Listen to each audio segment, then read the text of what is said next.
Welcome back to Footnotes and Folly, and to the third book of Tacitus's Annals. I am Pemberton. This is part 2, and it is the empire going about its business which, under Tiberius, is a restless and anxious business indeed. We begin with one of those wonderful Roman debates that tells you everything about a society should a provincial governor be allowed to bring his wife with him. Then the news from the frontiers darkens, a serious revolt flares up in Gaul under the nobleman Sacrovir, and in the burning provinces of Africa the elusive rebel Tacfarinas leads Rome a long and humiliating dance across the desert. And underneath it all, at home, the slow poison of the treason trials keeps spreading. We will end among the marble temples of Greece, with the old cities pleading the ancient rights of Sumptuary before the Senate. Let us finish Book 3. No magistrate should go to any province with his wife. I say this after living in complete harmony with my own wife, by whom I have had 6 children, and what I now propose for the public I have practiced myself. During 40 years of service, I have always left her behind in Italy. Our ancestors had good reason for establishing that women should not be taken by their husbands among allied or foreign nations. A company of women brings luxury in time of peace, slows war by its fears, and makes a Roman army on the march look like a mixed barbarian host. The sex is not only delicate and unfit for travel. When it is allowed such freedom, it becomes cruel, ambitious, and hungry for power. Women even walk among the soldiers and receive obedience from officers. Recently a woman presided over the exercises of the troops and the maneuvers of the legions. The Senate itself may remember that whenever magistrates have been accused of plundering the provinces, their wives have always shared the guilt. The most corrupt people in a province go to these ladies. Through them every matter is begun, and through them it is carried through. At home there are 2 separate courts, and abroad the wife has her own separate following and attendants. The ladies issue their own orders too, more arrogant and more readily obeyed. Such female excess was once restrained by the Oppian and other laws, but now those restraints are broken. Women rule everything, their households, the forum, and even the armies. Few approved the speech, and many openly objected. They said this was not the issue before them, and that Caecina was not important enough to pass judgment on so serious a matter. He was immediately answered by Valerius Messallinus, the son of Messala, who had inherited a gleam of his father's eloquence. Many of the harsh institutions of the ancients have been softened and changed for the better. Rome is no longer, as it once was, surrounded by wars, nor is Italy surrounded by hostile provinces. Some concessions have been made for the comfort of women, and they are so far from burdening the provinces that they are no burden even to their husbands there. Honors, attendance, and expense they share with their husbands, and their company can cause no difficulty in time of peace. To war, indeed, we must go equipped and unencumbered, but after the hardships of war, what is more allowable than the comfort of a wife? It seems that the wives of some magistrates have given themselves up to ambition and greed. But are the magistrates themselves free from these faults? Are not most of them ruled by many excessive desires? Do we therefore send no magistrates into the provinces? It is said that husbands are corrupted by corrupt wives. Are all unmarried men therefore uncorrupted? The Oppian laws were once thought necessary because the needs of the state required severity. They were later relaxed and softened because that too was useful to the state. We cover our own laziness in vain with borrowed names. If a wife oversteps limits, the husband should bear the blame. It is also unjust, because of the weak and wife-ruled spirit of one man or of a few men, to deprive all others of the companionship of their wives, the natural partners of their prosperity and their distress. Besides, the sex, weak by nature, would be left defenseless, exposed to the luxurious tendency of its own passions and to the temptations of adulterers. Even under a husband's eye and restraint, the marriage bed is scarcely kept undefiled. What must happen when, through an absence of many years, the bonds of marriage are forgotten as if in a divorce? Therefore they should cure the evils abroad without forgetting the enormities at Rome. Princes are often obliged to visit the distant parts of the empire. How often did the deified Augustus travel to the east, and how often to the west, always accompanied by Livia? I too have made a journey to Illyricum, and if it is useful, I am ready to visit other nations. But I would not always go with an easy mind if I had to be torn from my dear wife, by whom I have so many children. In this way Caecina's proposal was evaded. When the Senate next met, they received a letter from Tiberius. In it he pretended to rebuke the fathers for throwing all public cares upon him, and named 2 men, Lepidus and Junius Blessus, so that they might choose one of them as proconsul of Africa. Both men were then heard on the nomination. Lepidus excused himself earnestly, pleading the weakness of his body, the young age of his children, and a daughter ready for marriage. There was also another reason, which he did not mention, though it was easily understood. Blessus was the uncle of Sejanus, and therefore had the stronger interest. Blessus also made a show of refusing, but not with the same firmness, and the flatterers of power listened to him with partial favor. In the same year the cities of Gaul, driven on by their enormous debts, began a rebellion. The most violent agitators were Julius Florus and Julius Sacrovir, the first among those of Treves, the second among the Aeduans. Both were distinguished by noble birth and by the valuable services of their ancestors, who had long ago earned the right of Roman citizens. In those days that privilege was rare, and was then granted only as the reward of merit. Through secret meetings they drew in those most ready for revolt, along with men made desperate by poverty or forced by guilt from former crimes to commit still more. They agreed that Florus should begin the rising in Belgia, and Sacrovir among the neighboring Gauls. The tribute has no end, usury consumes everything, the governors are proud and cruel. Now there is a glorious chance to recover liberty, because since the report of the murder of Germanicus, discord has seized the Roman soldiery. We need only consider our own strength and numbers. While Italy is poor and exhausted, the Roman populace weak and unwarlike, and the Roman armies possess no vigor except what they draw from foreigners. In preparation for the revolt, they held many consultations and secret gatherings, where they delivered such seditious speeches. Hardly one city remained untouched by the seeds of this rebellion, but it first broke out at Angers and Tours. The people of Angers were subdued by Acilius Aviola, a legate, with the help of a cohort taken from the garrison at Lyons. The people of Tours were suppressed by the same Aviola, assisted by a detachment sent from the legions by Vicelius Varro, lieutenant governor of Lower Germany. Some of the chiefs of the Gauls also joined him with reinforcements, so that they could better conceal their own disloyalty and advance it more effectively later. Sacrovir himself was even seen fighting for the Romans with his head bare. He claimed this was a proof of his courage, but the prisoners declared that he had done it so his countrymen would recognize him and avoid striking him with their weapons. A report of all these events was brought to Tiberius. He made light of it, and by delaying action he allowed the war to grow. Meanwhile Florus pressed on with his plan. He tried to corrupt a regiment of cavalry raised at Treves, though it was kept under Roman pay and Roman discipline. He wanted them to begin the war by killing the Roman merchants. Few were won over, but the main body remained loyal. Still, a disorderly crowd of his own followers, along with men ruined by debt, took up arms and began moving toward the forest of Arden. Then the legions sent from both armies by Vicelius and Caius Caecilius, taking different roads to intercept them, stopped their march. Julius Indus, from the same country as Florus but his personal enemy, and therefore all the more eager to attack him, was sent ahead with a picked force and broke up the badly equipped mob. Florus hid from place to place and for a while escaped the search of the victors. At last, when he saw every pass occupied by soldiers, he killed himself. This was how the rising at Treves ended. Among the Aeduans the revolt was more serious, because that state was richer, and the forces needed to crush it had to be brought from farther away. Sacrovir seized Augustogenum, the chief city of the nation, where all the noble youth of Gaul were being educated in the liberal arts. By holding these young men as hostages, he meant to bind their parents and relatives to his cause. At the same time he distributed to them weapons that he had secretly caused to be made. He had 40,000 men. 1/5 were armed like Roman legionaries. The rest carried poles, short swords, and other weapons used by hunters. Added to these were slaves who had been assigned to become gladiators. They were covered in the fashion of the country, with continuous iron armor, and were called crupillarii. They were a kind of soldier awkward in using their own weapons and hard for others to pierce. Sacrovir's forces were also increased by volunteers from neighboring cities. Although those communities had not yet publicly declared for the revolt, individual zeal was already plain. The rebels also had time to grow stronger because the two Roman generals were quarreling. For some time the dispute was undecided, since each claimed command in the war. At last Varro, old and weakened by age, yielded to the greater vigor of Silius. At Rome, meanwhile, reports spread that not only Treves and the Aeduans had risen, but that 64 cities of Gaul had revolted, that the Germans had joined them, and that Spain was wavering. All this was believed, with the usual exaggeration of rumor. The best citizens grieved out of concern for their country.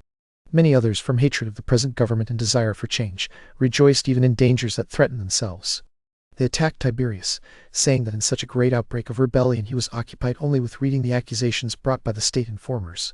They asked whether he meant to hand Julius Sacrovir over to the Senate and try him for treason. They boasted that men had at last been found who would use arms to restrain his bloody orders for private murders. They declared that even war was a welcome exchange for so miserable a peace. For that very reason, Tiberius worked all the harder to appear secure and unconcerned. He changed neither his residence nor his expression, but behaved then just as he did at other times. Perhaps this came from greatness of mind. Perhaps he had learned that the facts were not alarming and had merely been enlarged by common talk. Silius, in the meantime, sent a body of auxiliaries ahead and marched with 2 legions. On his way he ravaged the villages of the Sequanians, who were the nearest neighbors of the Aeduans and their partners in arms. He then advanced toward Augustogenum in a rapid march. The standard-bearers competed with one another in speed, and the common soldiers were full of heat and eagerness. They cried out that no time should be wasted in the usual refreshments, and that none of the night should be spent in sleep. Let them only see the enemy and stand face to face with them. They needed nothing more in order to win. 12 miles from Augustogenum, Sacrovir showed his forces on the plains. In the front he had placed the iron troop, On the wings he placed his cohorts, in the rear stood the half-armed men. He himself, mounted on a fine horse and attended by the other chiefs, rode from rank to rank and addressed them. He reminded them of the glorious deeds of the ancient Gauls, of the victorious disasters they had inflicted on the Romans, of the liberty and renown that would come with victory, and of the doubled and intolerable slavery that would follow if they were defeated again. It was a short speech, and it met with listeners who were inattentive and discouraged. The legions were advancing in battle order, and the crowd of townsmen, poorly armed and new to war, stood amazed, almost deprived of the use of their eyes and ears. On the other side, Silius was sure of victory and therefore could have spared his men any exhortation. Even so, he called out that they had reason to be ashamed if they, the conquerors of Germany, were being led against a rabble of Gauls as though against an equal enemy. One cohort had recently defeated the rebels of Tours. One cavalry regiment had defeated those of Treves. A small part of this very army had routed the Sequanians. As for the present Eduans, the more they abounded in wealth and the more they wallowed in luxury, the softer and less warlike they were. This, he said, was what the soldiers now had to prove, and their task was to prevent the enemy from escaping. His words were answered with a mighty shout. Immediately the cavalry surrounded the enemy, and the infantry attacked them in front. The wings were quickly routed. The iron-clad band held out for a short time, because the bars of their armor resisted the blows of swords and pikes. But the soldiers turned to hatchets and pickaxes, and as if battering a wall, hacked through both bodies and armor. Others used clubs, and some used forks, to beat down those helpless masses. Once stretched on the ground, without making a single effort to rise, they were left for dead. Sacrovir first fled to Augustaginum, and then, fearing he would be surrendered, to a neighboring town, accompanied by his most faithful followers. There he killed himself, and the rest killed one another. They had first set the town on fire, and in that fire they were all consumed. Only then did Tiberius write to the Senate about the war. In the same letter he told them both its beginning and its end. He neither exaggerated the facts, nor diminished them, but added that the affair had been conducted by the loyalty and bravery of his lieutenants, under the guidance of his own counsels. He also gave reasons why neither he nor Drusus had gone to the war. The empire, he said, was an immense body, and it did not suit the dignity of a prince, because 1 or 2 towns had revolted, to leave the capital, from which movement was given to the whole. But since the alarm was now over, he would visit those nations and settle their affairs. The Senate decreed vows and public supplications for his return, along with the other customary honors.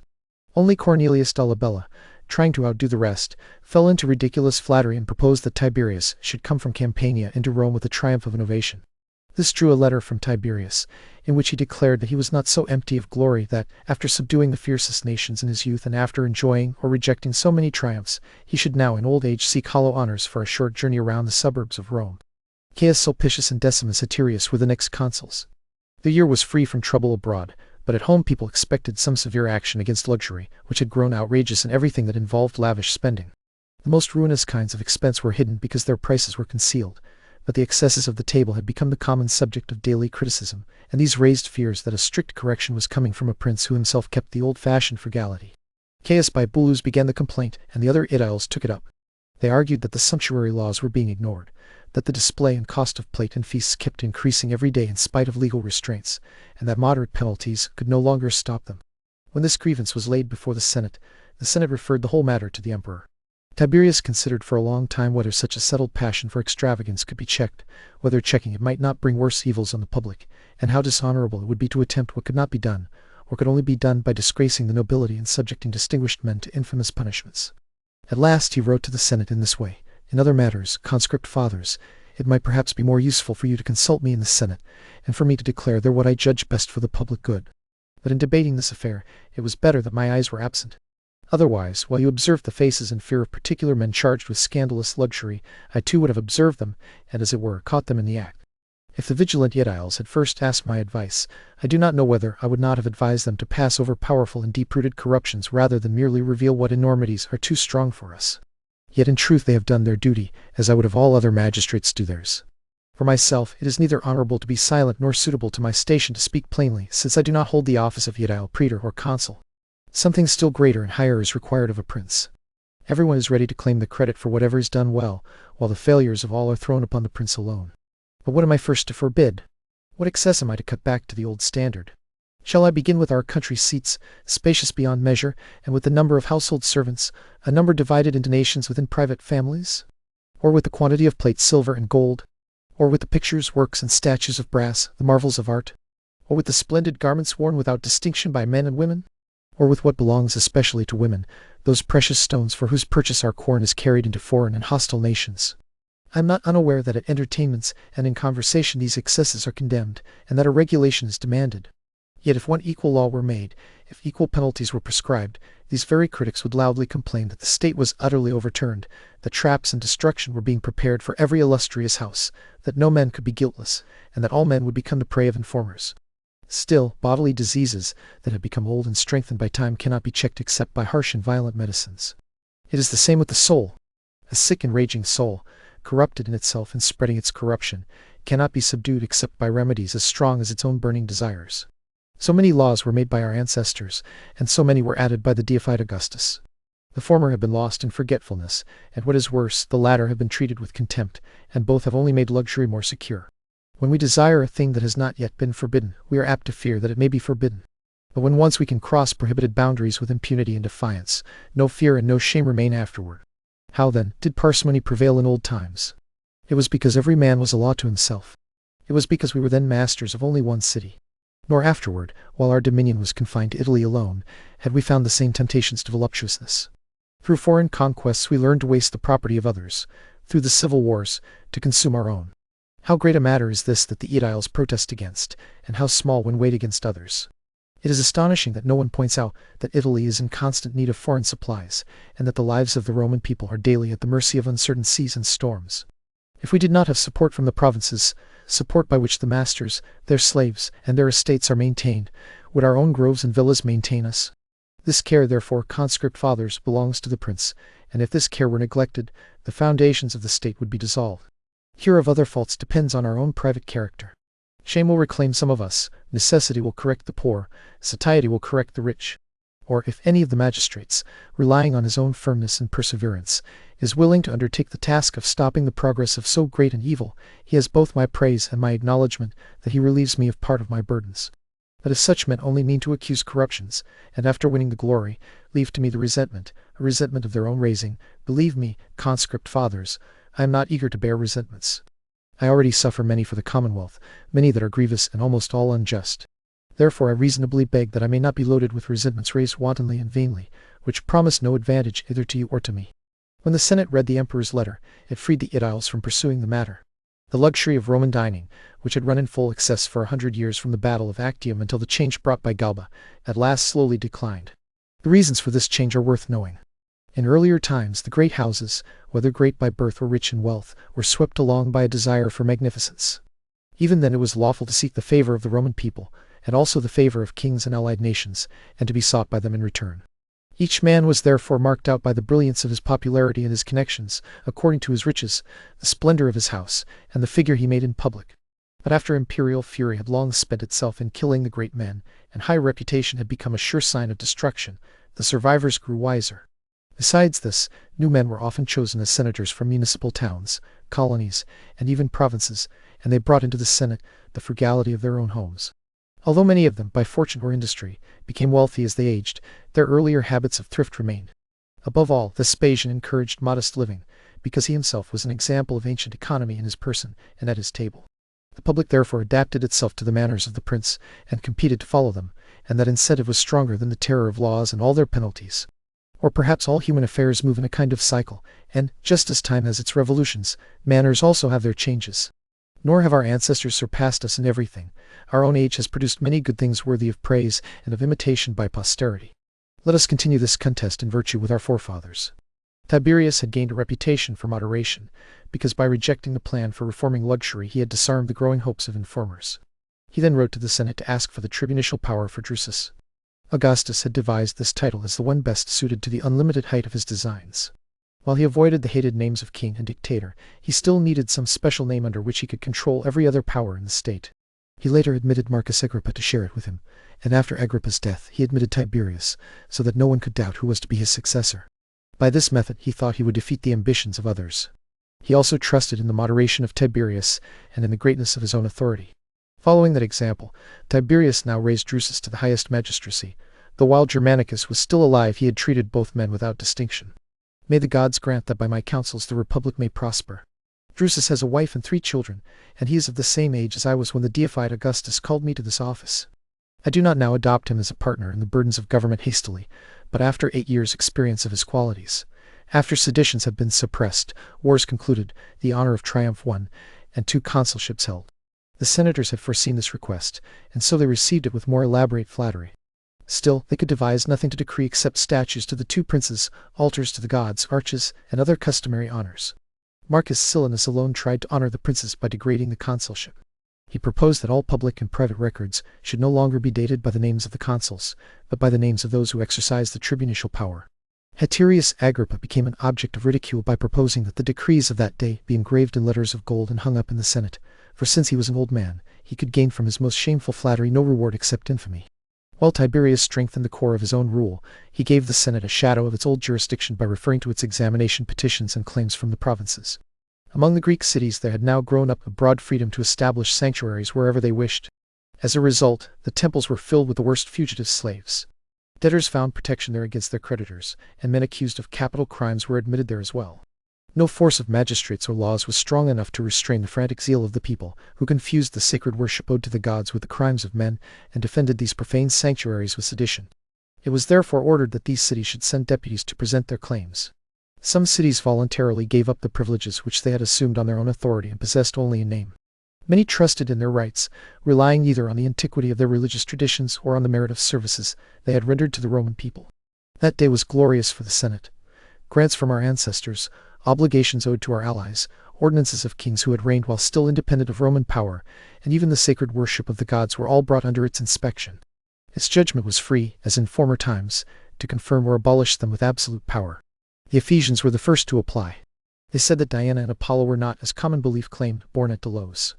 In their territory flowed the river Synchris, and there also stood the Ortigan Grove. In that place Latona, heavy with child, leaned against an olive tree, which still remained and gave birth to those deities. By their command, the grove then became sacred.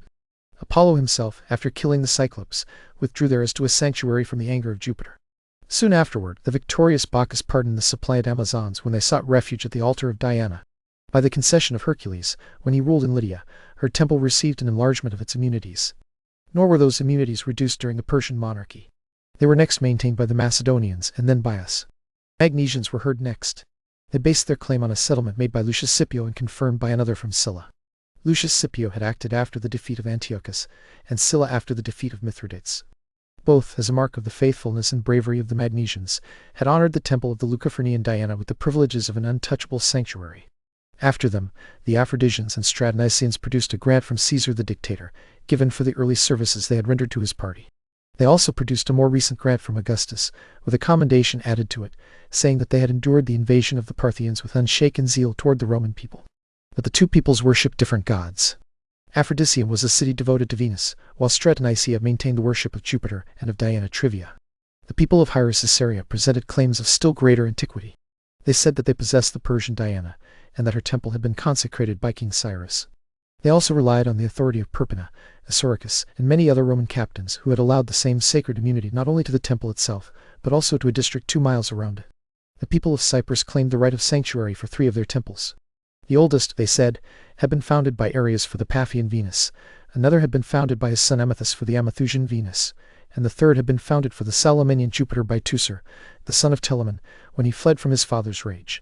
Deputies from other cities were heard as well. But the Senate grew tired of so many claims, and because disputes had begun among private parties on behalf of particular cities, it gave the consuls authority to examine the strength of each claim and to see whether any fraud was mixed into them. Consuls were ordered to lay the whole matter before the Senate again. The consuls reported that, besides the cities already mentioned, they had found the temple of Aesculapius at Pergamus to be a true sanctuary. The rest, they said, rested their claims on origins made wholly obscure by the darkness of antiquity. Smyrna in particular pleaded an oracle of Apollo, in obedience to which the people had dedicated a temple to Venus Stratonicus. The Isle of Tinos likewise pleaded an oracular command from the same god to set up a statue and temple to Neptune. Sardes urged a later authority, a grant from the great Alexander, and Miletus insisted on one from King Darius. Of these 2 cities, one worshipped Diana and the other Apollo. Crete also demanded the privilege of sanctuary for a statue of the deified Augustus. As a result, several decrees of the Senate were made. In them, great reverence was shown toward the gods, but the limits of the sanctuaries were restricted. The different peoples were ordered to hang up in each temple the present decree, engraved in brass, as a sacred memorial and as a check against their falling, under the name of religion, into the abuses and claims of superstition. At the same time, Livia was seized by a violent illness, which forced the emperor to hasten back to Rome. Until then, mother and son had lived in apparent agreement, or perhaps they had both concealed their hatred. Not long before, Livia had dedicated a statue to the deified Augustus near the theatre of Marcellus, and had placed the name of Tiberius after her own. It was believed that he took this as a serious insult, as if the dignity of the prince had been lowered, but that he buried his resentment in dark concealment. On this occasion, the Senate decreed public prayers to the gods, together with the celebration of the greater Roman games. These were to be directed by the pontiffs, the augurs, and the College of 15, assisted by the College of 7 and the Fraternity of Augustal Priests. Lucius Apronius proposed that the company of heralds should preside along with the others. Tiberius opposed this. He made a distinction between the authority of the priests and that of the heralds, saying that the heralds had never risen to such high rank, while the Augustal fraternity had been added because they exercised a priesthood belonging especially to the family for which the present vows and solemnities were being made. O men prepared for bondage! It is not my purpose to record every vote cast by individual men, unless the vote is memorable for integrity or infamous for disgrace. I believe this to be the chief duty of an historian, to suppress no example of virtue, and by fear of future infamy and the judgment of posterity, to deter men from detestable actions and degrading speeches. In short, such was the loathsomeness of those times, and so widespread was the infection of flattery, that not only the leading nobles, whose dangerous brilliance found safety only in obedience, but all who had been consuls, a great part of those who had been praetors, and even many unregistered senators, competed to be first in the baseness and excess of their proposals. There is a tradition that whenever Tiberius left the Senate, he used to cry out in Greek against men ready for slavery. Yes, even Tiberius, who could not endure public liberty, was sickened by this shameful submissiveness of slaves. And there the third book of the Annals closes. The great set-piece tragedy is behind us, and what remains is the texture of the reign, the wars on the edges, the trials at the centre, the luxury and the law and the fear, all of it watched over by an emperor growing colder and more solitary by the year. Tiberius is withdrawing, and into the space he leaves a single sinister figure is about to step. But that is a story for Book 4. Thank you for sitting with the whole of Book 3. Mind the footnotes, and beware the folly.